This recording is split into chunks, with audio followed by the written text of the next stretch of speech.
Business economics में आज हम स्टडी करेंगे डिमांड शेड्यूल के बारे में। डिमांड शेड्यूल जिसे हिंदी में मांग की तालिका भी कहते हैं या मांग की सारणी भी आप इसे कह सकते हैं।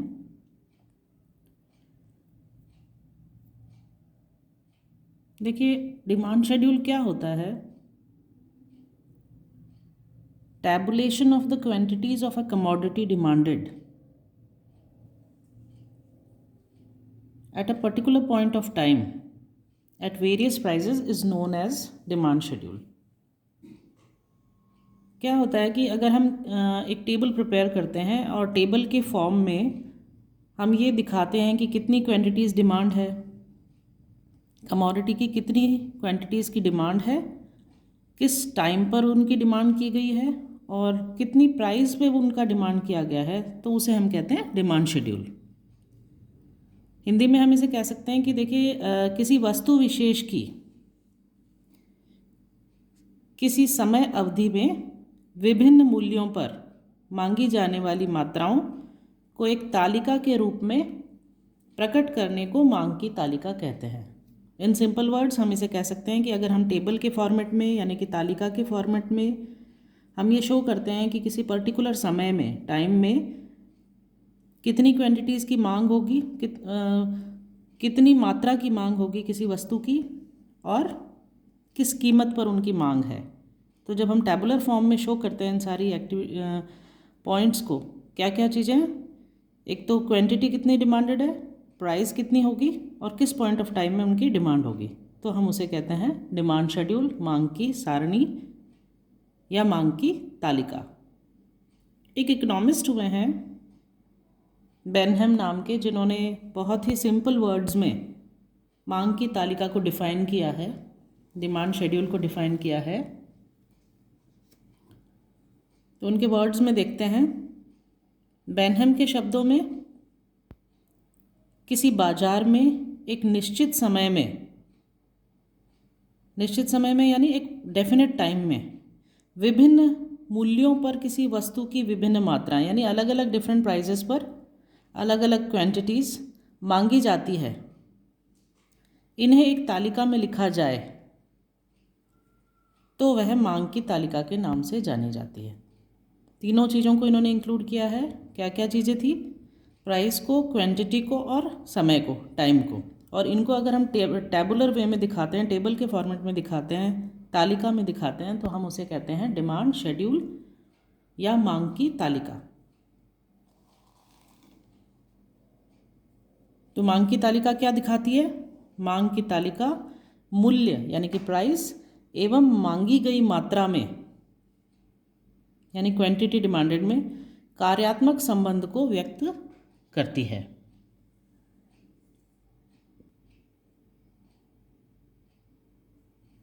So we can say that a demand schedule establishes a working relation between price and quantity demanded। अब आगे देखते हैं कि डिमांड शेड्यूल कितने टाइप्स के हो सकते हैं। What are the various types of demand schedule? मांग की तालिका के प्रकार।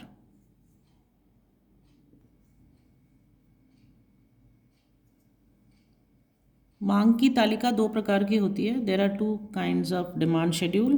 कौन कौन से है वो? फर्स्ट है, देखिए, इंडिविजुअल डिमांड शेड्यूल, व्यक्तिगत मांग की तालिका कहते हैं जिसे। और सेकंड है मार्केट डिमांड शेड्यूल, बाजार की मांग तालिका। सबसे पहले देखते हैं इंडिविजुअल डिमांड शेड्यूल क्या होता है। देखिए, इस टेबल में एक तरफ प्राइस दिया है पर केजी, मूल्य दिया गया है, और दूसरी तरफ देखिए क्वांटिटी डिमांडेड दिया गया है पर वीक, केजी में दिया गया है। तो ये तालिका क्या शो कर रही है? टेबल हमें क्या शो करता है? यह तालिका इस बात की जानकारी देती है, जो टेबल है इस बात की जानकारी देता है हमें कि एक डेफिनेट टाइम में यानी एक पर्टिकुलर टाइम में एक आदमी, एक व्यक्ति, जो ये डिफरेंट मूल्य दिए गए हैं, प्राइस दी गई है, विभिन्न मूल्यों पर वस्तु विशेष की कितनी मात्रा मांगता है। ये प्राइस दिया गया है, डिमांड दिया गया है, लेकिन इसका मतलब ये नहीं है कि जो टेबल में दिया गया जो प्राइसेस हैं वो वास्तविक है। और इन मूल्यों पर ही इनको क्रय किया जा रहा है। ये तो जस्ट एक पास्ट एक्सपीरियंस के बेसिस पे पास्ट जो पुरानी जानकारियाँ हैं उसके आधार पर एक टेबल बनाया गया है। ये ज़रूरी नहीं है कि वर्तमान में भी यह रेट्स संभव हो, ये जस्ट हाइपोथेटिकल है, एज्यूम करके हमने इस टेबल को बनाया है। मकसद क्या है? मकसद ये बताना है कि इंडिविजुअल डिमांड शेड्यूल में क्या शो करते हैं। हम ये शो करते हैं कि डिफरेंट प्राइसेस पर एक प्रोडक्ट की डिफरेंट क्वांटिटीज़ की मांग की जाती है, और हम उसको एक टेबल के फॉर्म में जब शो करते हैं तो हम उसे कहते हैं व्यक्तिगत मांग की तालिका।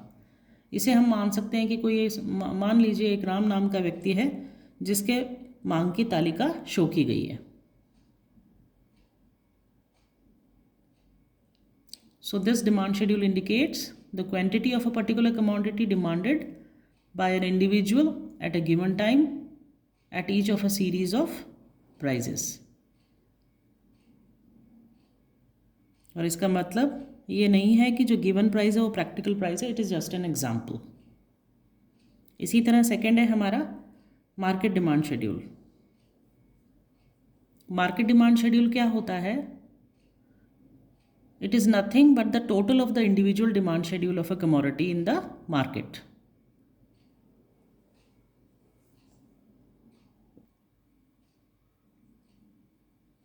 मार्केट डिमांड शेड्यूल को हम एक एग्जाम्पल से समझ सकते हैं।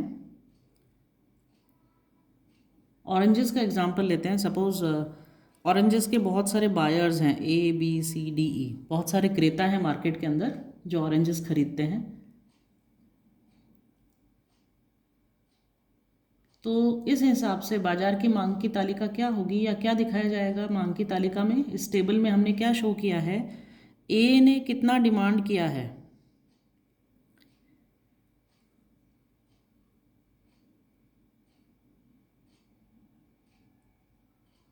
बी का कितना डिमांड है, सी का कितना डिमांड है, डी का कितना डिमांड है और ई का कितना डिमांड है।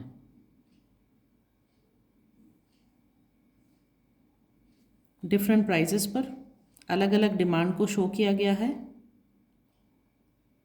और यहाँ हमने शो किया है टोटल डिमांड को।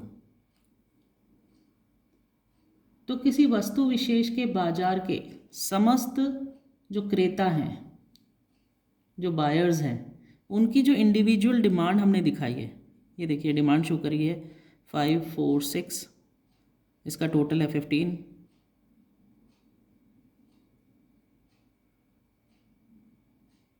इसी तरह 6, 5, 7, इसका टोटल 18, 7, 6, 8, इसका टोटल 21, देन 24 और 27। ये क्या दिखाया गया है? टोटल डिमांड दिखाई गई है डजन्स में। ये दिया है demand for oranges by buyer, संतरों की मांग है, ये प्राइस है। और जब हम टोटल डिमांड शो करते हैं किसी भी प्रोडक्ट की, मान लीजिए ऑरेंजेस के प्रोडक्ट की, बहुत सारे बायर्स ने जो डिमांड किया है पर्टिकुलर गिवन प्राइस पे, और उसको जब हम टोटल डिमांड को शो करते हैं एक टेबल के फॉर्मेट में, तब हम उसे कहते हैं मार्केट डिमांड शेड्यूल। इसको ऐसे कह सकते हैं कि किसी वस्तु विशेष के बाजार के समस्त क्रेताओं की व्यक्तिगत मांग तालिकाओं का योग, वो ही बाजार की मांग तालिका कहलाता है। अब इसमें क्या है कि संतरों का बाजार में केवल 3 ही क्रेता माने हमने, X, Y, Z, ये वैरायटीज़ दी गई है ABCDE। ए की कितनी डिमांड दिखाई है, बी की कितनी, सी की कितनी, और क्रेता कितने, X, Y, Z 3 है। अब इन व्यक्तियों की डिमांड शेड्यूल को, इंडिविजुअल को हमने इसके अंदर ही बना लिया है। ए वैरायटी की कितनी डिमांड है, बी की कितनी, सी की कितनी, डी की कितनी, ए की कितनी, और टोटल डिमांड निकाल ली है। तो जब हम इंडिविजुअल बायर्स का मांग को दिखाते हैं और उसको टोटल शो करते हैं टेबुलर फॉर्म में, तब हम उसे बाजार की मांग तालिका कहते हैं। मांग तालिका के संबंध में कुछ इंपॉर्टेंट पॉइंट्स है, देखिए क्या है वो points. Some important points about demand schedule. देखिए जो सबसे इम्पॉर्टेंट पॉइंट है उसमें ये है कि a demand schedule is prepared on the assumption of the other things remaining the same. जो मांग तालिका बनाई जाती है वो एक मान्यता पर आधारित है, और क्या है ये मान्यता? ये मान्यता है अन्य बातों के समान रहने पर। अब ये other things remaining the same क्या है? कौन सी बातें हैं जो समान रहती है? ये है, इसका मतलब है कंज्यूमर की इनकम, उसका टेस्ट, फैशन, प्रेफरेंसेस, ये जो सारी चीज़ें हैं उनको कांस्टेंट मान के चलते हैं। Only price of a particular commodity is variable.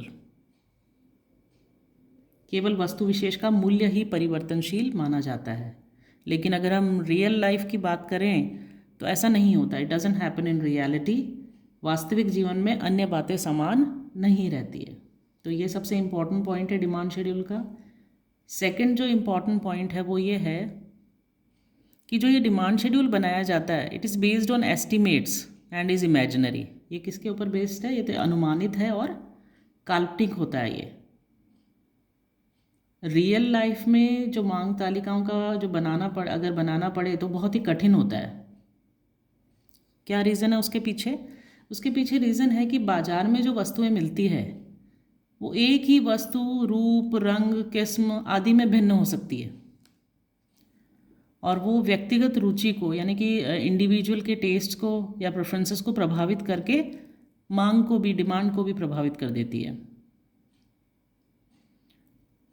और जो ये इंडिविजुअल डिमांड शेड्यूल है, व्यक्तिगत मांग तालिका है, और मार्केट डिमांड शेड्यूल है, बाजार मांग तालिका, ये एक दूसरे पर डिपेंड करती है, निर्भर होती है और एक दूसरे को प्रभावित करती है।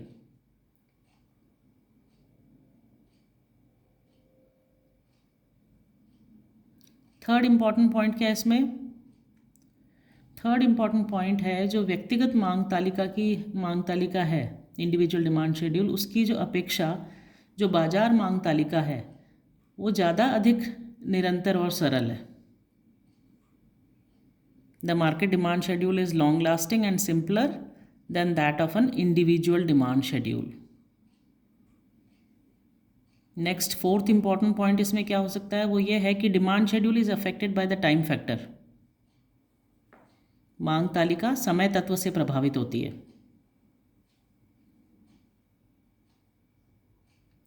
और यदि कंज्यूमर को, उपभोक्ता को अपनी डिमांड को एडजस्ट करने के लिए अधिक समय मिल जाता है, ज़्यादा टाइम मिल जाता है, तो उसकी डिमांड क्या हो जाएगी? उनकी मांग अधिक लोचदार होती है, इलास्टिक होती है। जबकि शॉर्ट पीरियड में क्या होता है कि अति अल्पकाल में जो डिमांड होती है प्रायः कम लोचदार होती है। नेक्स्ट इंपॉर्टेंट पॉइंट है इसके अंदर, there is an absence of perfect competition in the market. बाजार में अपूर्ण प्रतियोगिता होती है। परफेक्ट कंपटीशन नहीं है, अपूर्ण कंपटीशन यानी कि इम्परफेक्ट कंपटीशन होता है। इसलिए क्या होता है कि सभी विक्रेताओं द्वारा जो मांगी हुई कीमतें हैं उसका ज्ञान सभी ग्राहकों को नहीं होता। Every buyer is not aware of the prices quoted by every supplier.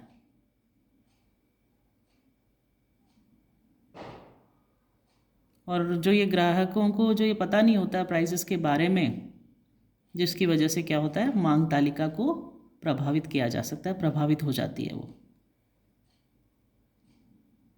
Then last जो इम्पोर्टेंट पॉइंट है डिमांड शेड्यूल का वो ये है, a demand schedule is also affected by changes in population and means of transportation.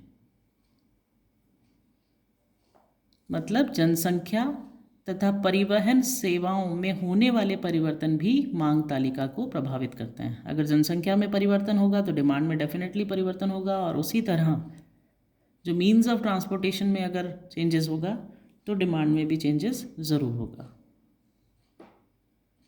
तो इस तरह मांग तालिका के या डिमांड शेड्यूल के दो टाइप्स हैं, एक तो इंडिविजुअल डिमांड शेड्यूल और एक market demand schedule. Individual demand schedule में पर्टिकुलर जो कस्टमर है या कंज्यूमर है उसकी डिमांड प्राइस शो की जाती है, जबकि मार्केट डिमांड शेड्यूल में एक ही प्रोडक्ट के जो बहुत सारे कस्टमर्स होते हैं, बायर्स होते हैं, उनकी टोटल डिमांड को हम शो करते हैं।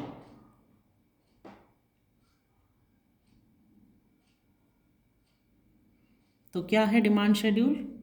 मांग की तालिका टेबुलर फॉर्म में अगर किसी पर्टिकुलर टाइम में अलग अलग प्राइजेस पर जो डिमांड की जाती है क्वांटिटीज़ की, उसको शो करते हैं, तो वो डिमांड शेड्यूल है। किसी वस्तु विशेष की किसी समय अवधि में विभिन्न मूल्यों पर मांगी जाने वाली मात्राओं को एक तालिका के रूप में प्रकट करने को मांग की तालिका कहते हैं।